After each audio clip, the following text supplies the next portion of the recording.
আমরা যে কোনো ক্রাইমের এগেনস্টে, যে কোনো অপরাধের এগেনস্টে আমরা সকলে মিলে, আমি সহ, ওনারা সহ যারা উপস্থিত ছিলেন, আমরা সকলে মিলেই জিরো টলারেন্স পলিসি গ্রহণ করেছি। হাটাজারিতে কোনো ধরনের অপরাধকে এক চুল পরিমাণ ছাড় দেওয়া হবে না, তাকে বিচার আওতায় আনা হবে।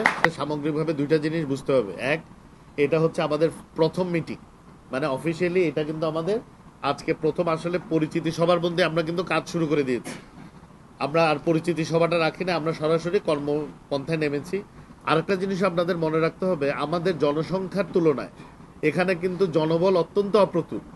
যে প্রশাসনিক জনবল দরকার সেটা কিন্তু পৌরসভাতেও নেই, উপজেলাতেও নেই। হাটাজারিবাসীদেরকে মিলে এই সমস্যাগুলো সমাধান করতে হবে। তো ইনশাল্লাহ এটা আমরা করব, যেহেতু আমাদের কাজ করার উৎসাহ আছে, উদ্যোগ আছে এবং আমাদের সেই নিষ্ঠাটা আছে।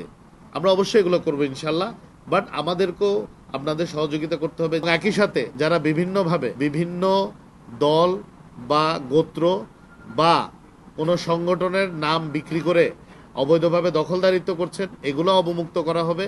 সরকারি জমি যেখানেই বেদখল হয়ে আছে সেগুলো পুনরুদ্ধার করা হবে।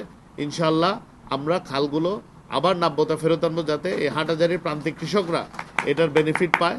আর বিশেষ করে আমাদের যানজটের যে সমস্যাটা আমরা আলাপ করেছি, আমরা আপাতত একটা প্রাথমিক আমরা কিছু ব্যবস্থা নিচ্ছি যাতে যানজটটা কিছুটা নিরসন হয়। যখন উন্নয়নমূলক কাজ হবে বা সমাজসেবামূলক কাজ হবে বা আইন শৃঙ্খলা রক্ষার ক্ষেত্রে যখন আসবে, এখানে আমরা কোনো দল মত বা অন্যান্য কোনো বিভেদ আমরা এখানে রাখবো না। জনাব তারেক রহমানের যে সবার আগে বাংলাদেশ কনসেপ্ট, কাজ করার কনসেপ্ট, এটা ওনারা সবাই অন্তরে ধারণ করছেন এবং ওনারা অলরেডি এগুলো নিয়ে কাজ শুরু করেছেন।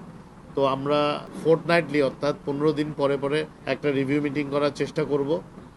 রিভিউ মিটিংয়ে আমাদের কি কি আপডেট হচ্ছে আমরা সেইগুলো আগাচ্ছি। আর বিশেষ করে এখানে আইন শৃঙ্খলা রক্ষাকারী বাহিনীর বিভিন্ন সংস্থার প্রধানগণ আছেন। তবে যেটা বলেছি সেটা আমরা ইনশাল্লাহ ডেলিভার করব। আমরা জনগণের সেবা, জনগণের একদম দরজায় পৌঁছে দেওয়ার চেষ্টা করবো ইনশাল্লাহ।